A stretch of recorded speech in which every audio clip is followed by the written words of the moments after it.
So, a problem that people have with understanding what non-duality is pointing towards, right, is they see themselves as being here and having emotions and preferences and not enjoying the fact that other people are suffering.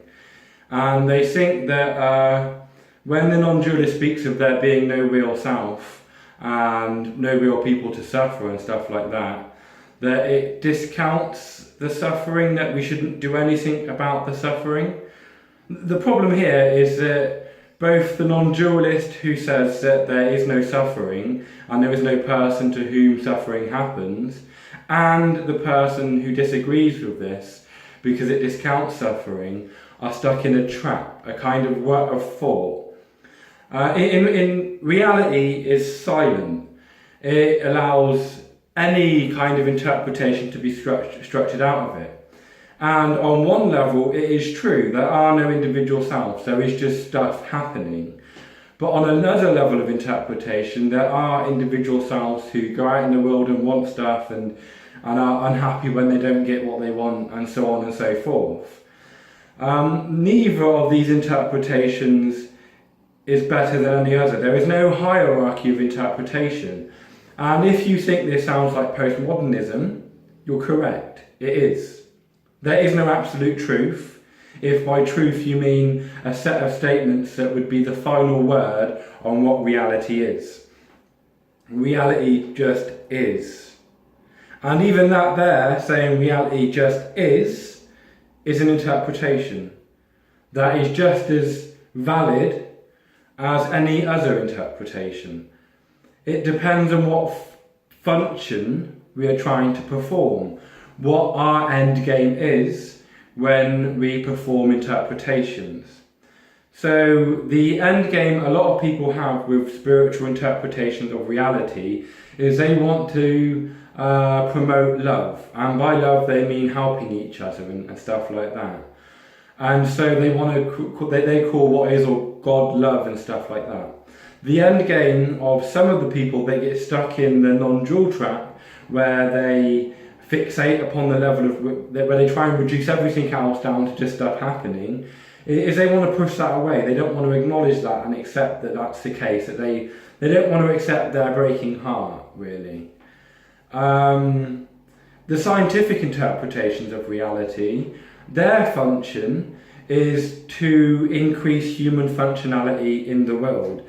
They want the way they're thinking is to try and create predictions or try and notice patterns that occur in reality. And there are a lot of scientists and physicists who just enjoy that process of finding patterns, and that's the game they're involved in. But the reason why science has become so big and prestigious in social reality is because it also performs a function of, once you understand, say, thermodynamics or combustion, stuff like that, and you know that if you do this, if you set a light to petrol, then the petrol is going to explode or act in a certain way. Once you know that, you can create a mechanism to interfere at certain points with that process that will enable you to achieve what you want to achieve. And it's that capacity for the scientific interpretation of reality to produce predictions which are consistently correct, that has made that blow out of all proportion. So really, when a scientist is talking about truth, he means predictability.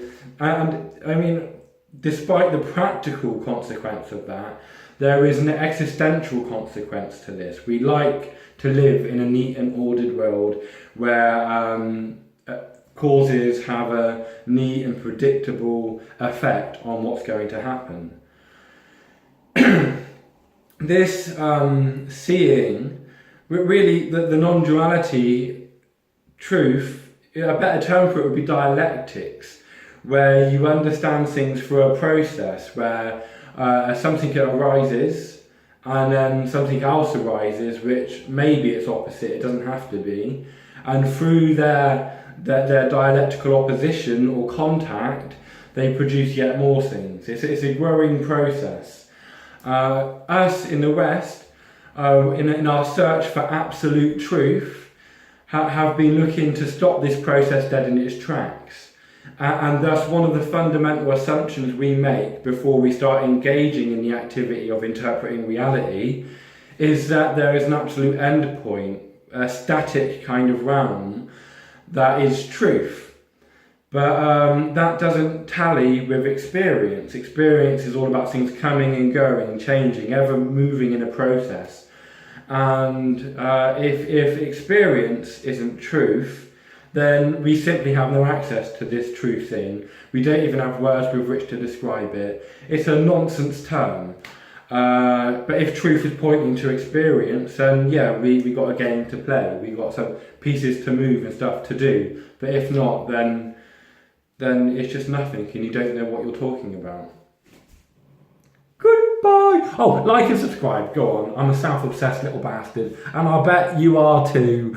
And I want pats on the head. I want a big old subscriber base with like lots of likes and comments and discourse going on, so I can be like, yeah, me!